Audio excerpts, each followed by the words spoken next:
السلام عليكم ورحمة الله وبركاته. الحمد لله وكفى وسلام على عباده الذين اصطفى.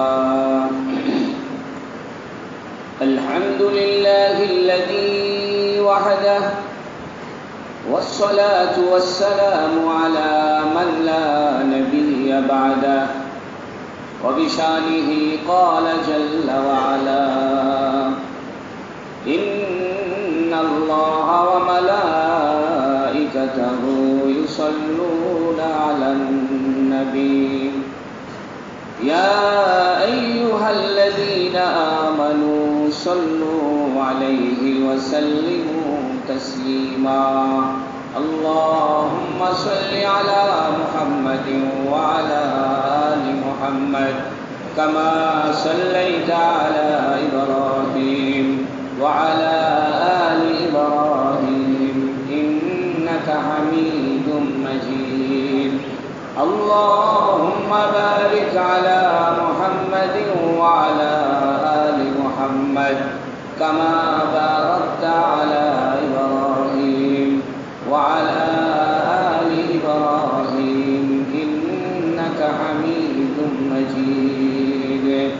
أما بعد، فقد قال جل وعلا: إنك لعلى خلق عظيم. وقال النبي صلى الله عليه وسلم: بعثت معلما لأتمم مكارم الأخلاق. وقال النبي صلى الله عليه وسلم: من تمسك بسنتي عند فساد أمتي فله أجر 100 شهيد.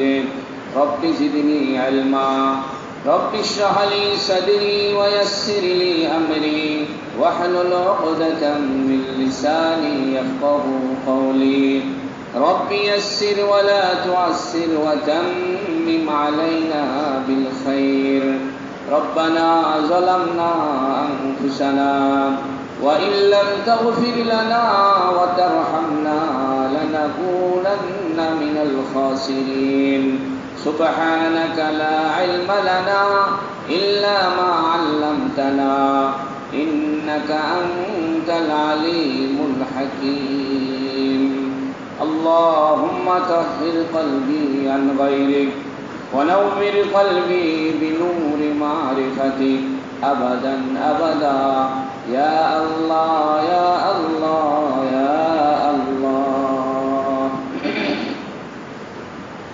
আলহামদুলিল্লাহ, আল্লাহ তাবারাক ওয়া তাআলার বড় মেহেরবানি যে আল্লাহ রাব্বুল ইজ্জত আমাদেরকে আখির নবী তাজদারে মদিনা রাসূল আরবি মুহাম্মদুর রাসূলুল্লাহ সাল্লাল্লাহু আলাইহি ওয়াসাল্লামের উম্মত করে আমাদেরকে দুনিয়াতে পাঠিয়েছেন। বলুন আলহামদুলিল্লাহ। হুজুর সাল্লাল্লাহু আলাইহি সাল্লামের জীবন অনাগত ভবিষ্যতের সকল মানুষের জন্য আদর্শ। পৃথিবীতে যে সমস্যার সম্ভাবনা এখনো তৈরি হয়নি, যে সমস্যাটা এখনো সৃষ্টি হয়নি, এই রকম সমস্যার সমাধানও আল্লাহ পাক আমাদের নবীজির জীবনীতে দিয়ে রেখেছেন। বলেন সুবহানাল্লাহ। একটি দিন, একটি ধর্ম আল্লাহ প্রদত্ত হওয়ার জন্য এটা একটা প্রমাণ। যে দিন, যে ধর্মে, যে ব্যবস্থায়, যে ইজমে, যে মতাদর্শে শুধু সমকালীন সমস্যার সমাধান থাকে, সেইটা অনাগত ভবিষ্যতের সমস্যার সমাধান করতে পারে না।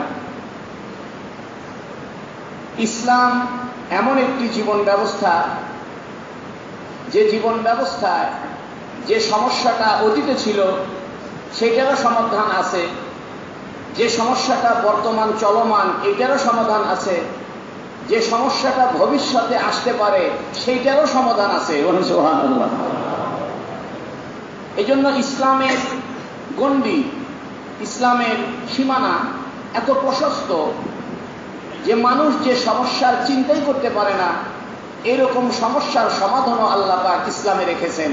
এই জন্যই ইসলাম কিয়ামত পর্যন্ত দিন, একমাত্র দিন, আল্লাহর মনোনীত দিন। বলুন সুবহানাল্লাহ। ইন্নাদ দীনা ইনদাল্লাহিল ইসলাম ওয়া মান ইয়াবতাগি গায়রাল ইসলামি দীনা ফালান ইউকবালা মিনহু।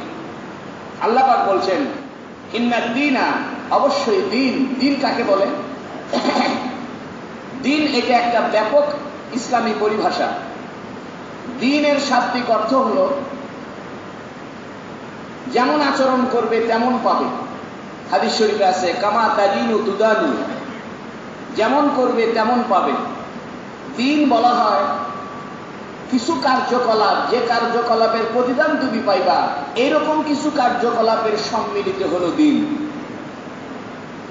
যে কার্যকলাপ করলে আপনার জন্য ক্ষতি হবে এবং যে কার্যকলাপ করলে আপনার জন্য উপকার হবে, দুইটার সংস্পর্শ, সমন্বয়, নেগেটিভ পজিটিভ, নেতিবাচক ইতিবাচক, হাবাচক নাবাচক, ভালো মন্দ, সত্য মিথ্যা, ন্যায় অন্যায়, সব ধরনের বিধান যে দিনের ভিতরে রাখা হয়েছে এবং সেই বিধানের বিনিময়ে আপনি প্রতিদান পাবেন, হয়তো ভালো নয়তো খারাপ, ভালো করলে ভালো, খারাপ করলে খারাপ, এইরকম কিছু বিধান যা মানব জীবনের সঙ্গে সম্পৃক্ত, সেটাকে বলে দিন। বলুন সুবহানাল্লাহ।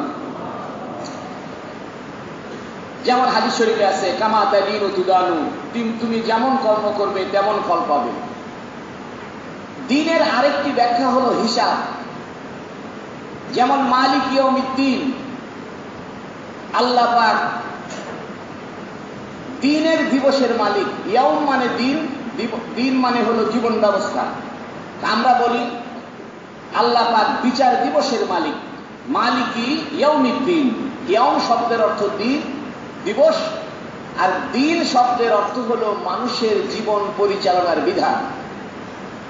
এই জীবন পরিচালনার বিধান এটা ব্যক্তিকেন্দ্রিক যেমন সত্য, পরিবার কেন্দ্রিক যেমন সত্য, সামাজিক কেন্দ্রিক যেমন সত্য, রাষ্ট্রীয় কেন্দ্রিক যেমন সত্য, আন্তর্জাতিক ক্ষেত্রেও এটা সত্য। সুবহানাল্লাহ। এই জন্য জীবন ব্যবস্থার মাপকাঠি এটা শুধু আপনার জীবনের সঙ্গে সম্পৃক্ত এমন নয়, বরং আপনার ব্যক্তিকেন্দ্রিক জীবনের যা কার্যকলাপ এটাও দিন, সমাজবদ্ধ জীবনের যত কার্যকলাপ এটাও দিন, রাষ্ট্রীয়ভাবে যে সমস্ত কার্যকলাপ এটাও দিন, আন্তর্জাতিকভাবে করণীয় বিষয় এটাও দিন। এজন্য কেউ যদি ব্যক্তিগত কেন্দ্রিক কার্যকলাপকে স্বীকার করে আর রাষ্ট্রীয় কার্যকলাপকে ইসলাম সম্মতভাবে স্বীকার না করে, তাহলে সে দিনকে অস্বীকার করলো, দিনকে সে ভুল বুঝলো, দিনের সে অপব্যাখ্যা করলো। এই জন্য একটি প্রশ্নের উত্তর দিয়ে দিই। সূরা কাফিরুনের শেষ আয়াত লাকুম দীনুকুম ওয়ালিয়া দীন। কোরআনুল কারীমে বহু জায়গায় দিন শব্দের ব্যবহার হয়েছে। ইকাযযিবু বিদ্দীন, আর আইতাল্লাযী ইকাযযিবু বিদ্দীন, মালিক ইয়াউমিদ্দীন, লাকুম দীনুকুম ওয়ালিয়া দীন।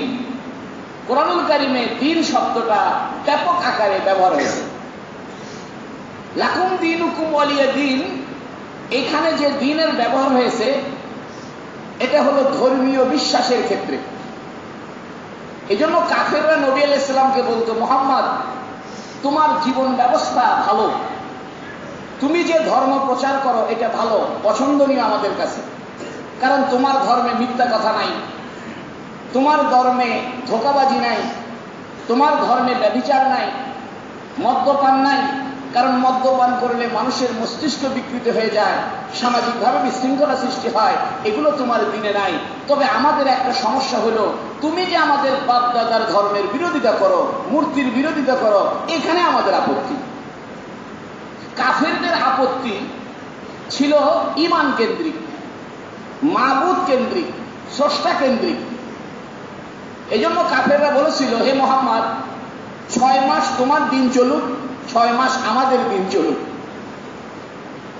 কখনো তারা বলেছে যে মুহাম্মদ তুমি কি চাও, তুমি যদি আরবের সবচাইতে সুন্দরী মেয়ে চাও আমরা দিয়ে দিব, তুমি যদি আমাদের রাষ্ট্রপ্রধান হতে চাও দিয়ে দিব, তুমি যদি আমাদের সম্পদের লোভী হও দিয়ে দিব, কিন্তু একটা কাজ করো, তুমি যে মাবুদের ইবাদত করো, তুমি যে আল্লাহর ইবাদত করো, এটার পাশাপাশি আমাদের মাবুদকেও স্বীকার করো। তখন আল্লাহ পাক কোরআন নাযিল করেছেন, কুল ইয়া আইয়ুহাল কাফিরুন, হে কাফেরেরা, কুল ইয়া আইয়ুহাল কাফিরুন লা আ'বুদু মা তা'বুদুন, আমি ইবাদত করব না, তোমরা যার ইবাদত করো। আল্লাহু আকবার, পরিষ্কার বক্তব্য। তোমরা যার ইবাদত করো, আমি তার ইবাদত করব না। কুল ইয়া আইয়ুহাল কাফিরুন লা আ'বুদু মা তা'বুদুন ওয়া লা আনতুম আ'বিদুনা মা আ'বুদ, তোমরাও ইবাদত করবে না, আমি যার ইবাদত করি। ক্লিয়ার কাট কথা। তোমাদের সাথে আমাদের কিছু বিষয় মিল হতে পারে, কিন্তু মৌলিক জায়গায় একটা অমিল থেকেই যাবে। এজন্য কাফেরদের সঙ্গে আমাদের বেশ কিছু বিষয় মিল থাকতে পারে।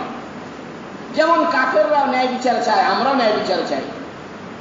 কাফেররাও মিথ্যা কথাকে ঘৃণা করে, আমরাও ঘৃণা করি। যেটাকে মানব ধর্ম হিসেবে বর্তমান সমাজে চালানো হচ্ছে, বলা হচ্ছে মানব ধর্ম সবচেয়ে বড় ধর্ম। এটা একটা ধোঁকা। গ্লোবালাইজেশনের যুগে, বিশ্বায়নের যুগে মানুষকে ধোঁকায় ফেলার জন্য মানব ধর্মের নাম করে, হিউম্যানিটির নাম করে, মানবতাবাদের নাম করে তৌহিদকে অস্বীকার করার পায়তারা শুরু হয়েছে। এই জন্য ঠিক কিনা? এই জন্য ইসলামের মূল ভিত্তিটা হলো তৌহিদ। ইসলামের সকল কার্যকলাপ এটা তৌহিদের থেকে শাখা পোশাখা বের হবে। যার অন্তরে তৌহিদ নাই, যার অন্তরে একত্ববাদ নাই, আল্লাহর মহব্বত নাই, রসুলের মহব্বত নাই, সে যত ভালো কাজই করুক ওই ভালো কাজের কোনো দাম নাই। কারণ ওই রকম ভালো কাজ তো কাফেররাও করে। অনেকে এই কথাও বলে, হুজুর বিদেশের মানুষ কত ভালো, ধোঁকা দেয় না, চুরি করে না, মিথ্যা কথা বলে না, আর মুসলমানরা খালি মিথ্যা কথা বলে, ধোঁকা দেয়। আমি বলি, একজন মানুষ ব্যাংকে অ্যাকাউন্টই খুলে নেই, আর একজন মানুষ ব্যাংকে অ্যাকাউন্ট খুলে 2-4 টাকা জমা রাখছে, তাহলে কার টাকাটা জমা হবে? যার অ্যাকাউন্ট আছে। একজন মানুষের ঝুড়িতে তলাটা খালি, তলাটা ভাঙা, সেই ঝুড়ির ভিতরে খালি মাছ রাখে, সব মাছ বাইরে হয়ে যাবে। আর যে ঝুড়ির তলাটা মজবুত, ভাঙে যায় নাই, সুন্দর ঝুড়ি, তলাটা মজবুত, সেখানে 2-4টা মাছ রাখলেও থাকবে। কাফেরদের নেকামলের কোনো প্রতিদান হবে না, যেহেতু তাদের তলাটাই নাই, তাদের ব্যাংকের অ্যাকাউন্টে নাই, মূল সাবজেক্টে তারা ফেল করেছে। ইংরেজি অঙ্কে ফেল করে ধর্মে যদি লেটার মার্ক পায়, তাকে কখনো পাশ করে দেওয়া হবে না। তৌহিদে ফেল করে দুনিয়ার মানবতাবাদীর স্লোগান দিলেও তাদেরকে আখেরাতে মুক্তি দেওয়া হবে না। তবে একটা কথা থেকে যায় যে ভালো কাজের কি কোনো বিনিময়ই হবে না? একটা কাফের ভালো কাজ করলো, তার কি কোনো বিনিময়ই পাবে না? মুফাসসিরিন কেরাম বলেন, না, বিনিময় পাবে। এই বিনিময়টা দুনিয়াতেই দেওয়া হবে। কিভাবে দেওয়া হবে? তাদের জীবনযাত্রাকে সুন্দর করে দেওয়া হবে, অন্যায় করবে না, অত্যাচার করবে না, তাদের নাগরিক জীবন সুখময় হবে, রাস্তাঘাট ভালো হবে, হসপিটাল ভালো হবে, তাদের উন্নত মানের যানবাহন হবে, তাদের সুন্দর বাসস্থান হবে, তাদের দেশে ভালো ভালো আপেল পাওয়া যাবে, ভালো ভালো আঙ্গুর পাওয়া যাবে। অস্ট্রেলিয়াতে আপেলের বাগানের ছড়াছড়ি। অনেকে মনে মনে চিন্তা করতে পারে যে আল্লাহ পাক কাফেরের দেশে এত দামি দামি আপেল দিল, আর আপনারা মক্কা মদিনার লোক, খালি মরুভূমি, একটা আপেলও হয় না। বাংলাদেশের মানুষ এত নামাজ কালাম করেন, কোনো আপেল হয় না, আঙ্গুর হয় না, তাহলে আল্লাহ মনে হয় তাদেরকে মহব্বত করে। তাদেরকে মহব্বত করে না, বরং তারা যেহেতু দুনিয়াতে কিছু সৎ কাজ করে, তারা যেহেতু কিছু চারিত্রিক উৎকর্ষতা তাদের ভিতরে আছে, আখেরাতে যেহেতু কোনো বিনিময় পাবে না, এই জন্য দুনিয়ার ভালো কাজের বিনিময় দুনিয়াতেই দিয়ে দিবে। এই জন্য কোন হিন্দু ব্যবসায়ী সে যদি সৎ হয়, আল্লাহ তার ব্যবসায় বরকত দিবেন। একজন বেনামাজি মানুষ সে যদি ব্যবসায় অন্যায় না করে, মাপে কম না দেয়, কন্ট্রাক্ট ঠিক রাখে, চুক্তি ঠিক রাখে, ওয়াদা ঠিক রাখে, তাহলে ওই ব্যক্তি যে নাকি নামাজ পড়ে না, তার ব্যবসাতে আল্লাহ বরকত দিবেন। এটা হলো দুনিয়াবি পুরস্কার। আর কোন মুমিন, কোন তৌহিদবাদী সে যদি তার আখলাকও ভালো করে, ঈমানও ভালো করে, তাহলে আল্লাহ তাকে হায়াতান তৈয়বা দান করবে, দুনিয়াতেও সুন্দর জীবন দান করবে, আখিরাতেও সুন্দর জীবন দান করবে। সাহাবায়ে কেরামের জীবন ছিল হায়াতান তৈয়বা। মান আমিলা সালিহান মিন যাকারি ওয়া উনসা ফালানুহইয়ান্নাহু হায়াতান তৈয়বা। আজকে আমাদের ঈমান আছে ঠিকই, কিন্তু আমাদের চারিত্রিক বৈশিষ্ট্য হারায় ফেলছি। এই জন্য আল্লাহ আমাদের থেকে বরকত ছিনায় নিছে। মিথ্যা কথা বলার কারণে ব্যবসার বরকত নষ্ট হয়ে গেছে, ধোঁকাবাজি করার কারণে আমাদের শান্তি শৃঙ্খলা নষ্ট হয়ে গেছে, পরোপকার থেকে ফিরে থাকার কারণে, পরশ্রী কাতর হওয়ার কারণে, মানুষের ভালো দেখলে খুশি না হয়ে অসন্তুষ্ট হওয়ার কারণে আমাদের অন্তর্দ্বন্দ্ব শুরু হয়েছে। এজন্য ইসলামের বিষয়গুলো 5 ভাগে বিভক্ত। কথা একটা থেকে আরেকটাই চলে যাই, থামাইতে পারি না, কোনটা ছুঁয়ে কোনটা বলি। ইসলামের বিষয়গুলো 5 ভাগে বিভক্ত। একটা হলো আকীদা ঠিক করা, আল্লাহ এক, রসুল, আখেরি রসুল, শেষ নবী, কিতাব আছে, ফেরেশতা আছে, জান্নাত আছে, জাহান্নাম আছে, এগুলো আকীদার বিষয়, বিশ্বাসের বিষয়। 2 নম্বর হলো ইবাদতের বিষয়, নামাজ পড়বো, রোজা রাখবো, যাকাত দিব, হজ করবো, ইবাদতের বিষয়। 3 নম্বর হলো মুআমালাতের বিষয়, লেনদেনের বিষয়, আর্থিক লেনদেন অথবা কোনো বস্তুর লেনদেন, ব্যবসা বাণিজ্য, চাকরি, মানুষের সঙ্গে টাকা পয়সার লেনদেন করা, এটা মুআমালাত। 4 নম্বর হলো মুআশারাত, অর্থাৎ সামাজিক বন্ধন, বাপ মায়ের সঙ্গে ভালো আচরণ করা, ভাইয়ের সঙ্গে ভালো ব্যবহার করা, চাচার সঙ্গে ভালো ব্যবহার করা, আত্মীয় স্বজনের সঙ্গে সম্পর্ক ঠিক রাখা, এটা হলো মুআশারাত, সামাজিকতা। 5 নম্বর হলো উকুবাত অথবা আদালত, বিচার ব্যবস্থা। আমরা ইসলামের প্রথম 2টাতে মোটামুটি আছি, আল্লাহকে মানতেছি, রসুলকে মানতেছি, মহব্বত করতেছি, জান্নাত জাহান্নাম মানতেছি, কিছু ইবাদত বন্দেগী করতেছি। বাকি 3টে লাইনে আমরা ফেল। মুআমালাও আমাদের শেষ, লেনদেনও শেষ, মুআশারাতও আমাদের শেষ, উকুবাতও আমাদের শেষ, শাস্তির বিধান এটাও আমাদের শেষ। এজন্য কাফেররা বলতো, মুহাম্মদ তুমি অর্ধেক আমাদের 6 মাস করো, আমরা 6 মাস করি। আল্লাহ পাক নাজিল করেছেন, কুল ইয়া আইয়ুহাল কাফিরুন, হে কাফেররা, লা আবুদু মা তা'বুদুন, আমি যার ইবাদত করি তুমি তার ইবাদত করো না। ওয়ালা আনতুম আবিদুনা মা আবুদ, তোমরা ইবাদত করো না আমি যার ইবাদত করি। ওয়ালা আনা আবিদু মা আবাদতুম, আমিও ওয়ালা আনা আবিদু মা আবাদতুম, তোমরা যার ইবাদত করো আমি কখনো তার ইবাদত করব না। এখানে একই কথা, একই আয়াত 2 বার আছে। এই যে আয়াতটা 2 বার ব্যবহার হয়েছে, এই আয়াতের ভিতরে যে আরবি শব্দ ব্যবহার করা হয়েছে, এটাকে আরবিতে বলে মুজারে। মুজারে শব্দের অর্থ হলো বর্তমান কালও বুঝাবে, ভবিষ্যতের কালও বুঝাবে। এই জন্য লা আনতুম আবুদুনা ওয়ালা আবুদ, এই যে আয়াতটা 2 বার রয়েছে, প্রথমবার হলো বর্তমান কালেও আমি তোমার ইবাদত করব না, তোমরা যার ইবাদত করো। দ্বিতীয় আয়াতের অর্থ হলো ভবিষ্যতেও আমরা ইবাদত করব না, তোমরা যার ইবাদত করো। লাস্টে বলা হচ্ছে লাকুম দীনুকুম ওয়ালিয়া দিন। আমার কথা চলছিল দিন বিষয়ে, দিন কাকে বলে। লাকুম দীনুকুম ওয়ালিয়া দিন নিয়ে আমাদের সমাজে একটা ভুল কথা চালু আছে। অনেক সময় রাষ্ট্রীয় গুরুত্বপূর্ণ ব্যক্তিরাও এই আয়াত বলে লাকুম দীনুকুম ওয়ালিয়া দিন, যাদের ধর্ম তার তার। এ কথার একটা ভুল ব্যাখ্যা আছে, এ কথার একটা সঠিক ব্যাখ্যা আছে। ভুল ব্যাখ্যা কি? একজন মুসলমান আর একজন মুসলমানকে বলতেছে, ভাই নামাজ পড়ো, কয় না লাকুম দীনুকুম ওয়ালিয়া দিন, তোমার ধর্ম তুমি করো, আমার ধর্ম আমি করি, নামাজ না পড়ি তোমার কি? আর একজন হিন্দুকে বলা হচ্ছে, ভাই নামাজ পড়ো, তখন হিন্দু বলতেছে, ভাই লাকুম দীনুকুম ওয়ালিয়া দিন, তোমার ধর্ম তুমি করো, আমার ধর্ম আমি করি। কোরআন শরীফে যে লাকুম দীনুকুম ওয়ালিয়া দিন, তোমার ধর্ম তুমি করো, আমার ধর্ম আমি করি, এটা মুসলমানে নয়, এটা কাফের আর মুসলমানের ক্ষেত্রে। কিন্তু আমরা অনেকে এই আয়াতটা মুসলমানের ক্ষেত্রে প্রয়োগ করি। আমরা বলি, ভাই আমি যাকাত দিব না, তাতে তোমার কি? কয় না যাকাত দেওয়া লাগবে না, কোরআন শরীফে আছে লাকুম দীনুকুম ওয়ালিয়া দিন, তোমার ধর্ম তুমি করো, আমার ধর্ম আমি করি, তোমার মনে চাইলে যাকাত দাও, আমি যাকাত দিব না। এই কথার ব্যাখ্যা এটা নয়। যদি তাই হতো, হুজুর সাল্লাল্লাহু আলাইহি ওয়াসাল্লামের ইন্তেকালের পরে আবু বকর সিদ্দিক রাদিয়াল্লাহুর যুগে যখন একদল মানুষ যাকাত অস্বীকার করতে চাইল, আবু বকর সিদ্দিক বললেন, আয়ুন কসুদ্দিন ওয়া আনা হাই, আমি জিন্দা থাকতে ধর্মের একটা বিধানের মধ্যে ত্রুটি করা হবে, ফরজ ইবাদতে ত্রুটি করা হবে, আমি কখনো মানব না। উনি তলোয়ার বাড়ি করছে যারা যাকাত দিতে অস্বীকার করেছে। হযরত ওমর ফারুক রাদিয়াল্লাহু তাআলা আনহু প্রথমে একটু বিপক্ষে ছিলেন। উনি বললেন, এরা তো কলেমা মত করছে, এরা তো কেবলা মানে, জান্নাত জাহান্নাম মানে, আল্লাহ রসুল মানে, এরা যাকাত দিতে চায় না, আপনি যুদ্ধ করবেন? বলতেছে, হ্যাঁ, এরা যাকাত নিলে আমি যুদ্ধ করব। পরবর্তীতে ওমর ফারুক রাদিয়াল্লাহু আনহু চিন্তা করে দেখছেন, আবু বকরের কথাই সঠিক, শুধু আল্লাহকে মানলেই হবে না, বরং আল্লাহ মানার পাশাপাশি ইসলামের বিধানগুলো যদি কেউ অস্বীকার করে সে কাফের হবে, তার বিরুদ্ধে যুদ্ধ করা ফরজ হবে। এই জন্য যাকাত না দেওয়া এটা এমন বড় অপরাধ, যুদ্ধ সংগঠিত হওয়ার মতো অপরাধ। আমি বলছিলাম লাকুম দীনুকুম ওয়ালিয়া দিন। এখন আসেন, আমাদেরকে যে আল্লাহ দিন দান করেছে, এই দিনের পরিধিটা এত ব্যাপক।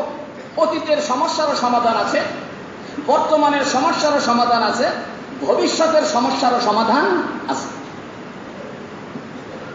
দিনের সীমানাটা এত বড়, ঈমানও দিনের ভিতরে অন্তর্ভুক্ত, ইসলামও অন্তর্ভুক্ত। তিনটা শব্দ আছে, একটা হলো ঈমান, একটা হলো ইসলাম, একটা হলো দিন। যদি খুব সংক্ষেপে ব্যাখ্যা করি তাহলে ঈমান বলতে বলা হবে মানুষের অন্তরের বিশ্বাস, মানুষের আভ্যন্তরীণ বিশ্বাস, এটা হলো ঈমান। ইসলাম হলো মানুষের বাহ্যিক আচরণ, এটা হলো ইসলাম। একটা গাছের কাণ্ড আর সেই গাছের ফলমূল, গাছের যে কাণ্ড আছে, গাছের যে মূল ভিত্তি আছে, এটা হলো ঈমানের মতো। আর ওই গাছে যে ফল ফুল ধরে, এটা হলো ইসলামের মতো। এখন বিচি যেরকম হবে ফল সেরকম হবে। বিচি যদি আমের হয় গাছটা আমের হবে, গাছে আম ধরবে। বিচি যদি কাঁঠালের হয় গাছটা কাঁঠাল গাছ হবে, গাছে কাঁঠাল ধরবে। এজন্য ঈমানের সঙ্গে ইসলামের এতটাই গভীর সম্পর্ক, যার ইসলাম সুন্দর তার ঈমান সুন্দর, যার ঈমান সুন্দর তার ইসলাম সুন্দর। যেরকম সুবহানাল্লাহ। একই জিনিসের দুইটা রূপ, একটা হলো আভ্যন্তরীণ রূপ যাকে আমরা বলি ঈমান, আর একটা হলো বাহ্যিক রূপ যেটাকে আমরা বলি ইসলাম। এই জন্য এক ব্যক্তি আমাকে বলতেছে, ভাই আমি নামাজ না পড়ি আমার ঈমান ঠিক আছে। বহু মানুষ বলে কিনা, বহু মানুষ বলে ভাই আমি নামাজ না পড়তে পারি ঈমান ঠিক আছে। আবার অনেকে বলে ইসলাম কি দেখানোর জিনিস, দেখায় দেখায় ইসলাম করতে হবে, ইসলাম গোপনে করতে হয়। যে লোকটা এটা বলতেছে এটা একটা এনজিও কর্মী, মহিলা কর্মী। একটা সেমিনারে দেখা, রংপুরে একটা সেমিনার হয়েছিল নারীদের অধিকার ক্ষমতা সে বিষয়ে। আলেম হিসেবে আমি ওই সেমিনারে ছিলাম। সেমিনারের এক মহিলা কর্মকর্তা বলতেছে, হুজুর পর্দা তো মনে থাকলেই হয়, ইসলাম তো মনের বিষয়, এটা বাইরে দেখানোর কিছু নাই। আমি বললাম ভালো কথাই বলছেন, মনের বিষয় যেহেতু বাইরে দেখাইতে হয় না, অতএব আপনি মনে মনে যদি ভাত খান পেট ভরবে। সকালবেলা মনে মনে নাস্তা করছেন পেট ভরবে, সকাল দুপুরবেলা মনে মনে গোশত পোলাও সব খাইছেন পেট ভরে যাবে। মনে মনে ভাত খাইলে যদি পেট না ভরে, মনে মনে পানি না খেলে যদি পিপাসা না মিটে, অন্তরে অন্তরে ওষুধ খাইলে যদি ওষুধ ভালো না হয়, তাহলে ইসলামকেও মনে মনে পালন করতে হবে না, বরং মনে মনে বিশ্বাস থাকার পাশাপাশি বাহিরেও ইসলামের আমল দেখাইতে হবে। আচ্ছা বলেন তো, নামাজ পড়া এটা কি মনের বিষয় না বাইরের বিষয়? যাকাত দেওয়া এটা কি মনের বিষয় না বাইরের বিষয়? আজকে আমাদের দেশে কিছু ভণ্ড আছে, তারা বলে মন ভালো হলেই সব ভালো, দিল ঠিক তো সব ঠিক, মনের পর্দা বড় পর্দা, বাইরের পর্দা খুলে ফেলা হু হা জিকির করে। আছে কিনা? এটা পাক্কা ভণ্ড, এরা ইসলামের অপব্যাখ্যাকারী। এবং আপনারা জানেন ইউটিউবের বদৌলতে, ইন্টারনেটের বদৌলতে বহু রকম জিকির চালু আছে বর্তমানে। কে কত রকম জিকির করতেছে তার ইয়ত্তা নেই। কেউ লাফাইতেছে, কেউ পড়ে যাচ্ছে, কেউ হুহা করতেছে, কেউ তালি বাজাইতেছে। এগুলো সব বেদাত, এগুলো সব নাজায়েজ, এগুলো সব অবৈধ কাজ। তবে একটা প্রশ্নের উত্তর দিয়ে দিই, অনেক সময় দেখা যায় মানুষ জিকির করতে করে বাঁশ ধরে উপরে ওঠে। অনেকের মনে চিন্তা হতে পারে যে কি ব্যাপার, এরকম জিকির করতে বাঁশ ধরে উপরে উঠে কেন? এটাকে ওয়াজদ বলে, ওয়াজদ। আমি আপনাদেরকে বলি, স্টেডিয়ামে যখন খেলা হয় তখন যদি গোল হয় তখন সবাই সিটে বসে থাকে না দাঁড়ায় যাবে? দাঁড়ায় চিৎকারে বলে গোল। আচ্ছা গোল হয়েছে, আপনি বসে থেকে গোল করলে অসুবিধা কি, দাঁড়ায় যাচ্ছেন কেন? তাহলে বোঝা গেল গোল হওয়ার আনন্দের পিছনে আপনার শরীরের ভিতরে এমন একটা শক্তি কাজ করে যে আপনাকে গ্যালারির সিটে বসতে দেয় না, আপনাকে দাঁড়ায় বলতে বলে গোল বলো। ঠিক একই রকম ভাবে কোন মানুষ যখন ওয়াজদের হালতে চলে যায়, ওয়াজ মানে আপনার তন্দ্রাচ্ছন্ন নয়, এটা কেমনে বুঝায়? এটা একটা আরবি শব্দ। ওয়াজাদা ইউজাদু মানে পাওয়া। ওয়াজ মানে এমন একটা অবস্থা পেয়ে যাওয়া, এমন একটা অবস্থার সৃষ্টি হওয়া, তার ভিতরে স্বাভাবিক কার্যক্রম এটা বিনষ্ট হয়ে তার ভিতরে উত্তেজনা এই পরিমাণ বৃদ্ধি পায় যে দেখে মনে হয় লোকটা পাগল হয়েছে। এই জন্য হাদিস শরীফে আছে, তোমরা এমন ভাবে জিকির করো যেন মানুষ তোমাকে পাগল বলে। এই জন্য কেউ যদি প্রচন্ড আকারে জিকির করার কারণে শারীরিকভাবে লাফায় ফেলে বা দাঁড়ায় পড়ে, এটা অনিচ্ছাকৃত যদি হয় এটা দোষণীয় নয়, কারণ এটা মানুষের কন্ট্রোলের বাইরে। কিন্তু কেউ যদি ইচ্ছাকৃতভাবে করে তাহলে এটা নাজায়েজ, এটা অবৈধ, এটা হারাম। যাই হোক, ওয়াজদের বিষয়টা এটা একটা ভিন্ন বিষয়, এটা তাসাউফের বিষয়, এটা একটা আধ্যাত্মিক জগতের ভিন্ন একটা বিষয়। তবে মানুষের ভিতরে এই ওয়াজ কম বেশি আছে। মনে করেন আপনাকে একজন বললো, এই সরকার তোমার জন্য 5 কোটি টাকা দিছে, কই তাই নাকি? হাই সর্বনাশ। অনেক সময় আনন্দে ফিটে মরেও যেতে পারে। বাদশাহ হারুনের রশিদের এক গল্প শুনে, সে তো তাজমহল বানাইছে, ঠিক না? তাজমহল বানাইছে কে? শাহজাহান। ভুলেছে, শাহজাহান তার স্ত্রীর এই মমতাজ বেগমের জন্য। শাহজাহান যখন তাজমহল বানানো শেষ হয়েছে, তখন তাজমহল যারা বানাইছে মিস্ত্রি, এদেরকে পুরস্কার দেওয়ার ঘোষণা দিছে যে আজকে তোমাদেরকে পুরস্কার দেওয়া হবে। এক সামান্য মিস্ত্রি, সে খুব খুশি। বাদশাহ কি পুরস্কার দিচ্ছে? একটা গমের দানা পরিমাণ স্বর্ণের টুকরা, গমের দানা পরিমাণ স্বর্ণের টুকরা বা বুটের দানা পরিমাণ স্বর্ণের টুকরা। তো এই বাদশাহ আপনার শাহজাহানের তাজমহলের যারা মিস্ত্রি ছিল, কামলা ছিল, জোগালদার ছিল, এক জোগালদার বাদশার দরবারে চাকচিক্য দেখে বাদশার হাতের সাথে তার হাতের সংস্পর্শে লাগিয়া ফিট হয়ে মরে গেছে। এটা কিতাবে লিখছে, ফিট হয়ে মরেই গেছে। যে সর্বনাশ, আমার মতো এক নগণ্য কর্মচারীকে বাদশাহ প্রাসাদে ডেকে নিয়ে, বাদশাহ আমাকে একটা স্বর্ণের দলা দিচ্ছে, বাদশার হাতের সাথে আমার হাতের টাচ লাগলো, ওরে সর্বনাশ, এমন আনন্দে পরে ফিট হয়েছে, পরে মরে গেছে।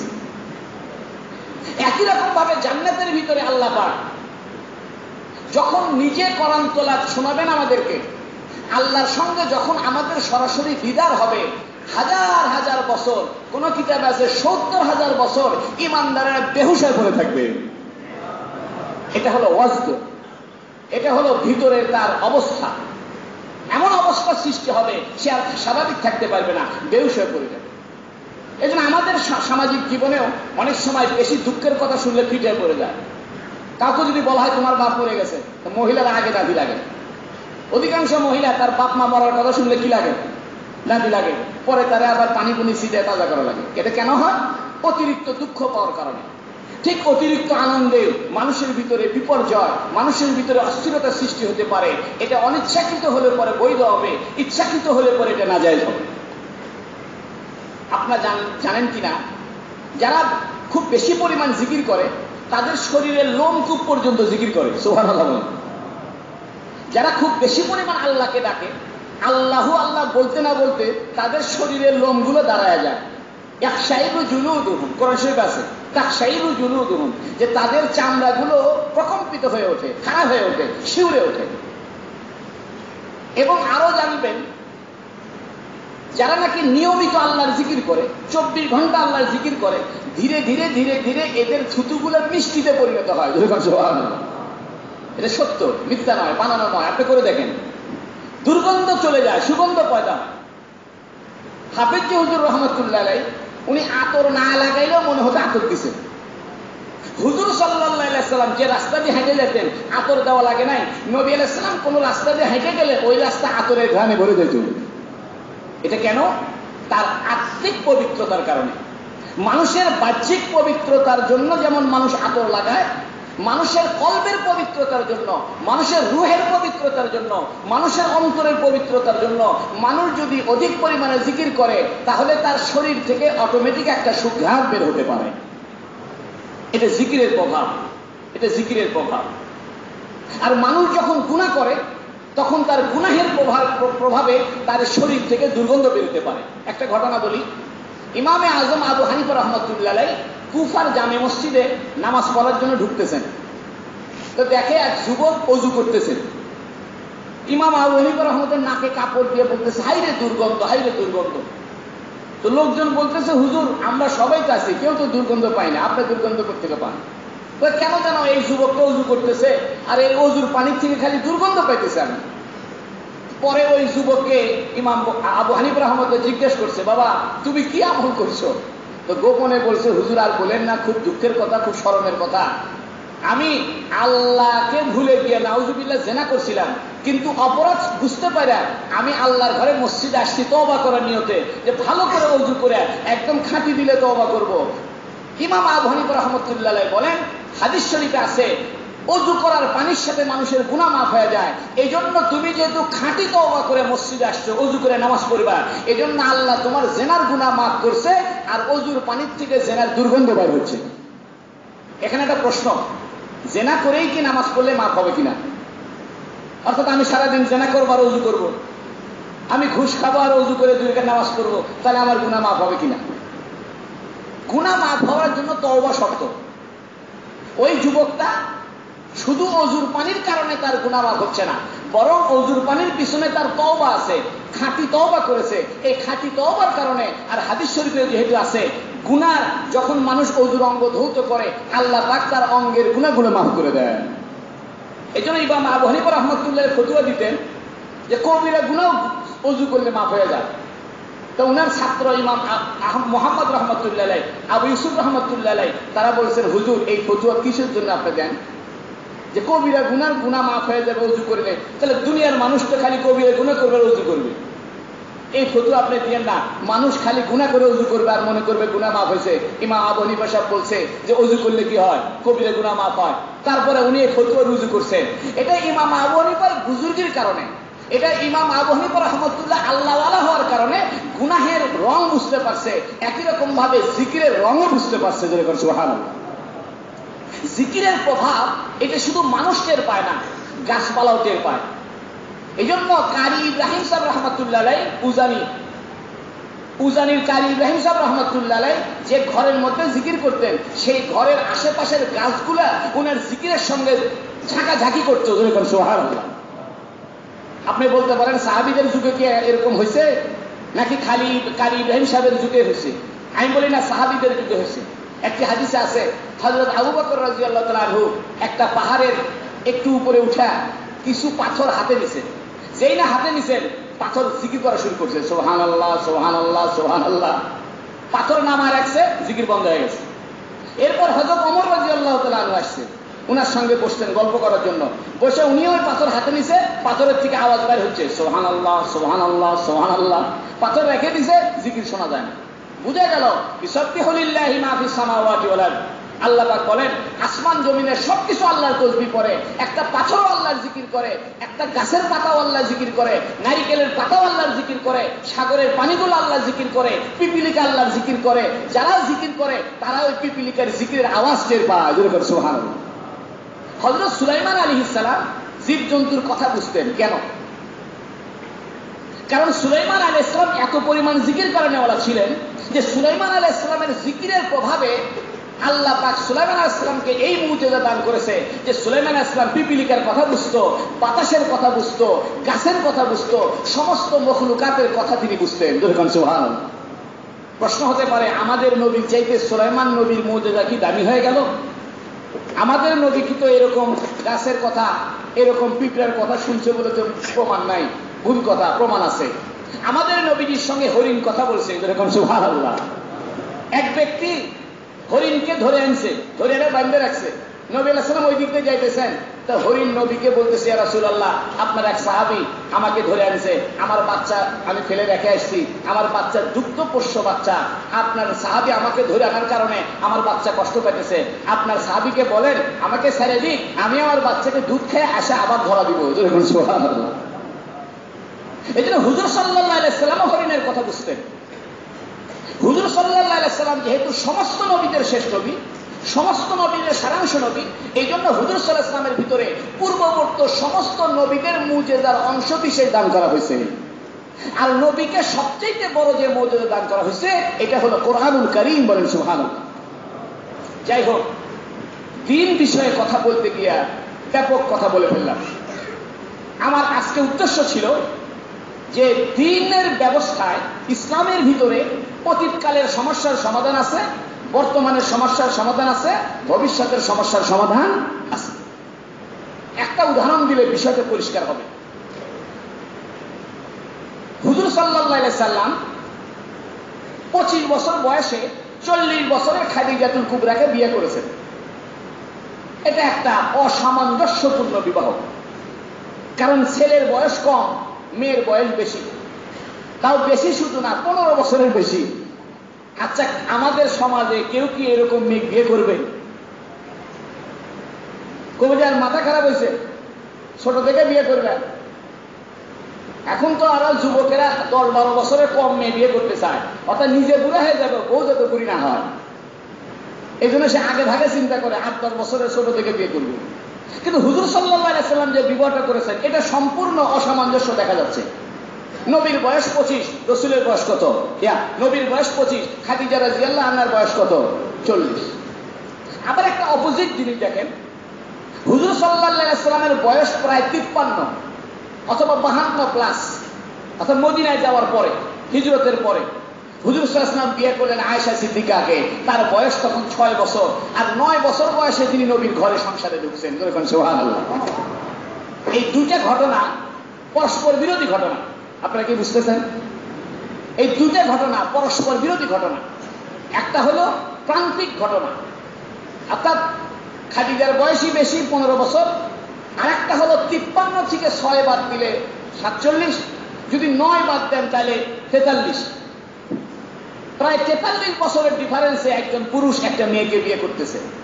বর্তমানে নাস্তিক মুরতাদরা, বর্তমানে শয়তান ব্লগাররা, বর্তমানের ইসলাম বিদ্বেষীরা নবীজির এই দুইটা ঘটনাকে নবীজির বিরুদ্ধে চরিত্র লেপনের হাতিয়ার হিসেবে গ্রহণ করেছে। কিন্তু তারা জানে না যে রাসূলুল্লাহ সাল্লাল্লাহু আলাইহি ওয়াসাল্লামের জীবনে অতীতকালের সমস্যার সমাধান আছে, বর্তমানের সমস্যার সমাধান আছে, ভবিষ্যতের সমস্যার সমাধান আছে। কেমনে আছে? একটা ঘটনা বলি। অনেক দিন আগে বগুড়া ইসলামিক ফাউন্ডেশনে নারীর প্রতি সহিংসতা এবং বাল্য বিবাহ প্রতিরোধের সেমিনার হচ্ছে। বাল্য বিবাহ প্রতিরোধের সেমিনার হচ্ছে। এখনো তো বাল্য বিবাহ আমাদের দেশে বৈধ না। আমি বাল্য বিবাহের পক্ষে বলতেছি না, জিনিসটা বুঝেন।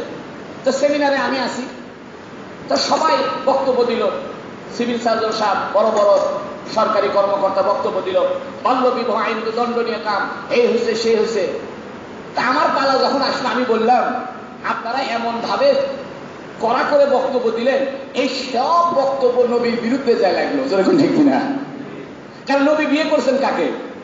আয়েশা সিদ্দিকাকে। তার বয়স তখন অল্প ছিল, তিনি বাল্য বিবাহ বিয়ে করেছেন। তা আপনারা যেভাবে বাল্য বিয়ের বিরুদ্ধে হুঙ্কার ছাড়তেছেন, এই হুঙ্কারটা তো আমার রসুলের গায়ে যা করতেছে, এটা কি ভেবে দেখেছেন? তখন সব হাউস চুপ মারছে, আর কেউ কথা কয় না। এটা ইমানের ব্যাপার, নবীর বিরুদ্ধে যে লাগতেছে। এখন যাইব কোথায়? কিছু কয় না। আমাকে বলতেছে হুজুর আপনি বলেন, কারণ আমি ফলোর পাইছি। আমার টাইম ছিল 5 মিনিট, আমার দিচ্ছে 30 মিনিট। কথা করছি, অল্প অল্প সময় সবাই কথা বলবো, তা আমারে দিছে অল্প, আমি এখন চান্স পাই শুরু করছি। আমি বললাম শোনেন, ইসলাম এমন একটা জীবন ব্যবস্থা যে জীবন ব্যবস্থায় অতীতের সমস্যার সমাধান আছে, বর্তমানের সমস্যার সমাধান আছে, ভবিষ্যতের সমস্যার সমাধান আছে। নবী আলাইহিস সালাম আয়েশা সিদ্দিকাকে অল্প বয়সে বিয়ে করছেন, কারণ কি? কারণ আমি বললাম বহু কারণ আছে, তার মধ্যে প্রধান প্রধান কারণগুলো বলি। 1 নম্বর কারণ হলো হুজুর সাল্লাল্লাহু আলাইহি সাল্লামের জীবনের, পারিবারিক জীবনের অনেক হাদিস, নবী আলাইহিস সালামের জীবনের ঘরের ভিতরে অনেক কথাবার্তা, যেটা নবীজি শুধু ঘরের ভিতরে বলতেছেন, স্ত্রীর কাছে বলতেছেন, কোন সাহাবী শোনার সুযোগ নাই। এইরকম হাজার হাজার হাদিস আয়েশা সিদ্দিকার মতো একজন বুদ্ধিমতী নারী, ব্রেনি নারী, আয়েশা সিদ্দিকার মতো অল্প বয়সের তীক্ষ্ণ মেধা সম্পন্ন নারী নবীর স্ত্রী যদি না হইতো, তাহলে নবীজির হাজার হাজার পারিবারিক হাদিস আমরা জানতেই পারতাম না। এই জন্য আয়েশা সিদ্দিকা রাদিয়াল্লাহু আনহা থেকে বর্ণিত প্রায় 6000-এর অধিক হাদিস আছে। এই জন্য হুজুর সাল্লাল্লাহু আলাইহি ওয়াসাল্লাম জৈবিক কারণে বিবাহ করেন নাই, যৌনতার কারণে বিবাহ করেন নাই, বরং নবীজির বিবাহ ছিল ধর্মের স্বার্থে, আল্লাহর বিধানকে দুনিয়াতে প্রচারের স্বার্থে, আল্লাহর আহকামকে দুনিয়াতে প্রচারের স্বার্থে। এই জন্য আয়েশা সিদ্দিকার বিবাহ হুজুর সাল্লাল্লাহু আলাইহি ওয়াসাল্লাম করেছেন, যেহেতু আয়েশা সিদ্দিকার বয়স কম, দীর্ঘদিন বাঁচতে, এবং তার বুদ্ধিমতী মহিলা, ব্রেন বেশি। এরকম অল্প বয়সের একটা ব্রেনি মহিলাকে নবী আলাইহিস সালাম যত কথা বলবেন, যত কোরআনের ব্যাখ্যা দিবেন, যত মাসলা বলবেন, উনি ভুলে যাবেন না, উনি মুখস্থ রাখতে পারতেন। আয়েশা সিদ্দিকার সঙ্গে নবীর বিবাহ না হলে লক্ষ লক্ষ হাদিস থেকে আমরা বঞ্চিত হয়ে যেতাম। 1 নাম্বার। 2 নাম্বার, ভবিষ্যতে যদি এমন কোন পরিস্থিতির সৃষ্টি হয় যে পরিস্থিতিতে বাপ মা তার ছেলের জন্য যোগ্য পাত্রী পাচ্ছে না, চতুর্দিকে সব অযোগ্য পাত্রী হতে পারে, অথবা বাপ মা তার সন্তানকে, তার ছেলেকে বিয়ে দেওয়ার জন্য দিনদার কোনো মেয়ে খুঁজে পাচ্ছে না, অথচ বাপের মৃত্যুর সময় হয়েছে। একটা উদাহরণ দিই, মনে করেন ব্রাজিলে মাশাআল্লাহ সমকামিতা সহ যত রকমের অকাম কুকম আছে সব সাংবিধানিক ভাবে বৈধ। অর্থাৎ পৃথিবীতে সেক্সের স্বর্গরাজ্য হলো ব্রাজিল। দুনিয়ার শয়তানি বদমাইশি আছে। এখন কোন একজন ইমানদার ব্রাজিলে বসবাস করতেছে, এখন আশেপাশে যত মহিলা দেখতেছে একটাও সহি নাই, সব 2 নম্বর। একটা মাত্র মুসলমান পাওয়া গেছে, সেই মুসলমানের একটা মেয়ে আছে বয়স কম। এখন সেই বাপ চিন্তা করতেছে আমি তো মরেই যাব, আগে ভাগে যদি বিয়ের কাজটা না সারে রাখি তাহলে আমার ছেলে ভবিষ্যতে না জানি কোন ব্রাজিলিয়ান মেয়েকে বিয়ে করে বেঈমান হয়ে যায়, তো কমস কম তার ইমান বাসুক। এই জন্য অপশনাল হিসাবে প্রয়োজনের স্বার্থে ওই মানুষটা তার সন্তানকে একটা অল্প বয়স্ক মুসলিম নারীর সঙ্গে বিবাহ দিয়া তার দিনকে রক্ষা করতে পারে, এই কথা প্রমাণের জন্য নবী আলাইহিস সালাম অল্প বয়সের মেয়ে আয়েশাকে বিবাহ করেছেন। এটা হলো ক্রাইসিস টাইম। ক্রাইসিস টাইম অর্থাৎ এটা একটা দুর্যোগপূর্ণ সময়। এরকম দুর্যোগপূর্ণ সময় বর্তমানে যারা ইউরোপ আমেরিকায় থাকে তাদের কাছে ঘুরি ঘুরি এই দুর্যোগ আছে। যারা কাফের রাষ্ট্রে বসবাস করে তাদের দেশে তো 18 বছরের আগে সবাই শিশু, অর্থাৎ 18 বছর না হওয়া পর্যন্ত সবাই কি শিশু।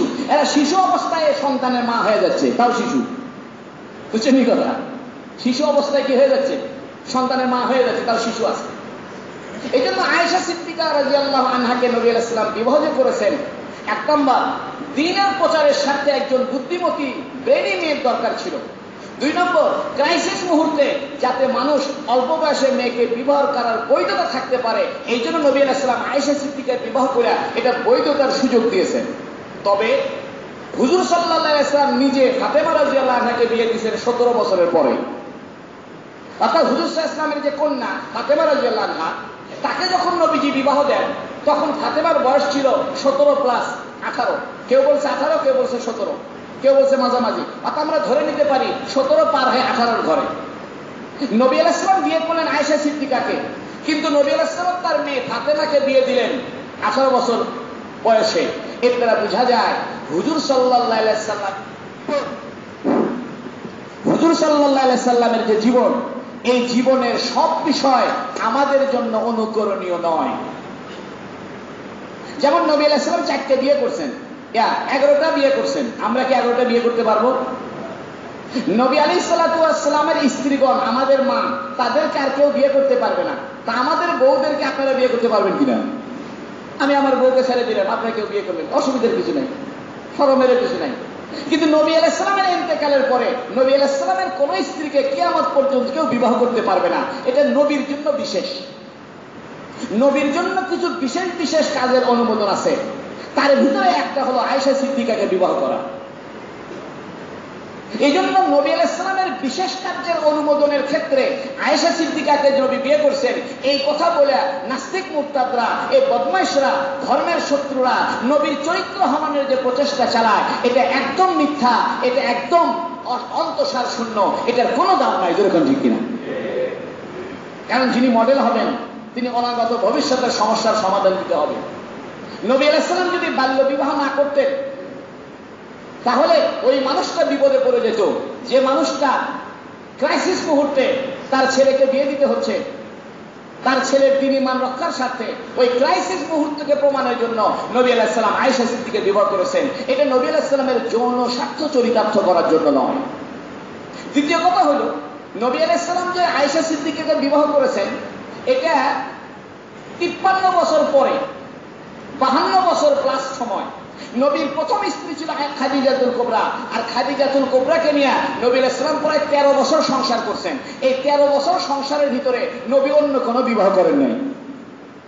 আচ্ছা আপনি বলেন তো, নবীজির 25, সেখান থেকে 13, 38 ভরা যৌবনটা নবী আলাইহিস সালাম খাদিজাতুল কুবরাকে নিয়ে কাটায় দিলেন। এরপরেও যদি কেউ বলে যে মুহাম্মদ সাল্লাল্লাহু আলাইহি ওয়াসাল্লাম নাউজুবিল্লাহ যৌন নবী ছিল, মুহাম্মদ সাল্লাল্লাহু আলাইহি ওয়াসাল্লাম নাউজুবিল্লাহ তার চরিত্র ভালো ছিল না, এর চাইতে বদমাইশের শত্রু কেউ হতে পারে না। আমি এই কথাটা এই জন্য বলছি, আজকে বিভিন্ন ইন্টারনেটে নাস্তিকদের বিভিন্ন ব্লগ আছে, নাস্তিকদের বিভিন্ন সাইট আছে। আমাদের স্কুল কলেজের যুবক ছেলেরা, যুবক মেয়েরা এ সমস্ত জিনিস করে পড়ে নিজের ঈমানকে ধ্বংস করবেন না। অনেকে চিন্তা করে যে হুজুর সাল্লাল্লাহু আলাইহি ওয়াসাল্লাম আয়েশা সিদ্দিকা বিবাহ করেছেন, হাই সর্বনাশ, ছোট মেয়ে বিয়ে করলো। এটা নিয়ে নাস্তিকরা, ইসলামের শত্রুরা বিভিন্ন রকম প্রোপাগান্ডা চালায়, কিন্তু তারা ভেবে দেখেনি যে হুজুর সাল্লাল্লাহু আলাইহি ওয়াসাল্লাম আয়েশা সিদ্দিকাকে বিয়ে করেছেন হাদিসগুলো সংরক্ষণের স্বার্থে, ক্রাইসিস মুহূর্তে। আর নবী আলাইহিস সালামকে আল্লাহ এটা বিশেষ ক্ষমতার জন্য দিয়েছেন, এটা সকলের জন্য প্রযোজ্য নয়। এর মানে এই কথা দাঁড়ালো যে আপনার মেয়েকে 6 বছর বয়সে বিবাহ দিতে ইসলাম বলতেছে না, ইসলাম অপশন রাখছে। একটা অপশন রাখা এক কথা, আর একটাকে আইনের মূল ভিত্তি বানা দেওয়ার এক কথা। এই জন্য হুজুর সাল্লাল্লাহু আলাইহি ওয়াসাল্লাম নিজে তার কন্যাকে ফাতেমাকে বিবাহ দেয় দেখায় দিয়েছেন, এটা হলো আদর্শ, তোমরা এই আদর্শের উপরে চলো। আমি আমার মেয়েকে ফাতেমাকে যে বছর বয়সে দিয়ে দিছি, আমি আমার ফাতেমার জন্য যে মোহরে ফাতেমে নির্ধারণ করেছি 500 দিরহাম, বর্তমান বাজারে 131.25 গ্রাম অথবা 150 গ্রাম রূপা, এটা হলো মোহরে ফাতেমি, তোমরা এটার উপরে চলো। জোরে বলেন সুবহানাল্লাহ। আমি এই ঘটনাটা এই জন্য বললাম যে হুজুর সাল্লাল্লাহু আলাইহি ওয়াসাল্লাম যে দ্বীন আমাদের কাছে নিয়ে আসছেন, নবী আলাইহিস সালাম যে ইসলাম আমাদের কাছে নিয়ে আসছেন, এই ইসলামের ভিতরে ক্রাইসিস মুহূর্তের সমস্যার সমাধান আছে, ভবিষ্যতের সমস্যার সমাধান আছে। আল্লাহ পাক আমাদেরকে বুঝার তৌফিক দান করুন, আমিন। থেকে গেল খাদিজাতুল কুবরার বিয়ে। খাদিজাতুল কুবরাকে বিয়ে করছেন বয়স্ক দেখে, কেন? সময় কম, 2 মিনিটে শেষ করি। সেটা হলো খাদিজাতুল কুবরা রাদিয়াল্লাহু আনহার বয়স ছিল 40, নবী আলাইহিস সালাম বয়সে 25। নবী যখন নবী হয়েছে তখন খাদিজার বয়স হচ্ছে 55, যেরকম ঠিক কিনা? কারণ নবী 25 বছরে বিবাহ করছেন, আর নবী হয়েছেন 40-এ। কত বছর পরে? 15 বছর পরে। তখন খাদিজার বয়স কত হয়েছে? 55। আচ্ছা, নবী যদি শুরুতেই আয়েশাকে বিয়ে করতেন বা অল্প বয়সের মেয়েকে বিয়ে করতেন, আর তাকে রাখে যদি উনি গাড়ে হেরাতে যায় বসে থাকতেন, তাহলে বউ কইতো, কি ভাগ্য শুরু করছো? আমারে বিয়ে করে আমারে একা একা রেখে গাড়ে হেরা যায় বসে থাকো, আর সারাদিন মক্কার বাজারে বাজারে ঘুরে ধর্মের দাওয়াত দাও, ওই কাম আমার হবে না, বাড়িতে থাকো, রাত্রে আমার সাথে ঘুমাও। এরকম ঠিকই না। হুজুর সাল্লাল্লাহু আলাইহি ওয়াসাল্লামের যখন ধর্ম প্রচারের মূল টাইম 40 বছর, খাদিজার বয়স তখন 55। অতএব খাদিজার তখন খুব একটা প্রয়োজন নাই, জৈবিক চাহিদার খুব একটা প্রয়োজন নাই। কারণ মেডিকেল সায়েন্স অনুযায়ী মহিলারা 48 বছর পার হলেই সান্না আয়েসে পৌঁছে যায়, এদের মেনস্ট্রুয়েশন বন্ধ হয়ে যায়। সর্বোচ্চ 50 বছর, 50 বছর পার হয়ে গেলে মহিলাদের আর তাদের সেই ঋতুস্রাব থাকে না। খাদিজা রাদিয়াল্লাহু আনহাকে বয়স্ক অবস্থায় নবীজি বিয়ে করার দ্বারা হুজুর সাল্লাল্লাহু আলাইহি ওয়াসাল্লাম যেভাবে উন্মুক্তভাবে, প্রাণবন্তভাবে, বাধাহীনভাবে এবং উৎসাহব্যঞ্জকভাবে ইসলামের দাওয়াত দিতে পেরেছে, খাদিজার জায়গায় অল্প বয়সের মেয়ে হলে এটা সম্ভব ছিল না। এই জন্য হুজুর সাল্লাল্লাহু আলাইহি ওয়াসাল্লামের জীবন এটা ইসলামের প্রচারের স্বার্থের জীবন। নবী আলাইহিস সালামের জীবন এটা যৌনমুখী জীবন নয়, এটা নবী আলাইহিস সালামের জীবন জৈবিক চাহিদা পূরণের জীবন নয়। নবী আলাইহিস সালাম একটা বিবাহ যৌন চাহিদার পূরণের জন্য করেন নাই। এই কথা আজকে থাক। নবী আলাইহিস সালামের বহু বিবাহ কেন করলেন, 12-13টা বিয়ে কেন করলেন, এটা একটা ভিন্ন প্রসঙ্গ। আগামীতে যদি কখনো সুযোগ হয় তখন আলোচনা হবে ইনশাআল্লাহ। এতটুকু আজকে বুঝেন, ইসলাম এমন একটা জীবন ব্যবস্থা, অতীতের সমস্যার সমাধান আছে, বর্তমানের সমস্যার সমাধান আছে, ভবিষ্যতের সমস্যার সমাধান আছে। আল্লাহ রাব্বুল আলামিন এই দ্বীন ইসলাম পেয়ে আমাদেরকে শুকরিয়া আদায় করে সব সময় আল্লাহর জিকিরে থাকার তৌফিক দান করুন, বলে আমিন। ওয়া আখিরু দাওয়ানা আলহামদুলিল্লাহি রাব্বিল আলামিন। আসসালামু আলাইকুম ওয়া রাহমাতুল্লাহি ওয়া বারাকাতুহু।